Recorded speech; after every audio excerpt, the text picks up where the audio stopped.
પાદરા નગરમાં શુભમ બંગલોઝમાં આતંક મચાવનાર કપિરાજ પાંજરે પુરાતા રહીશોએ રાહતનો શ્વાસ લીધો।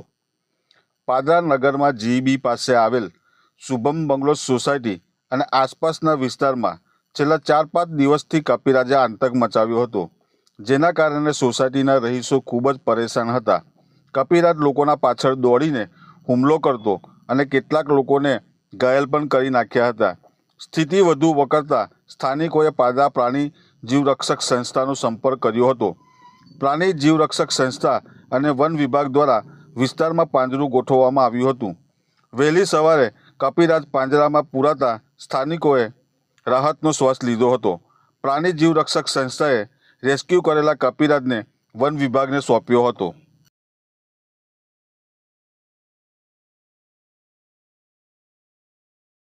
हाथ निकल गया है बाहर का जो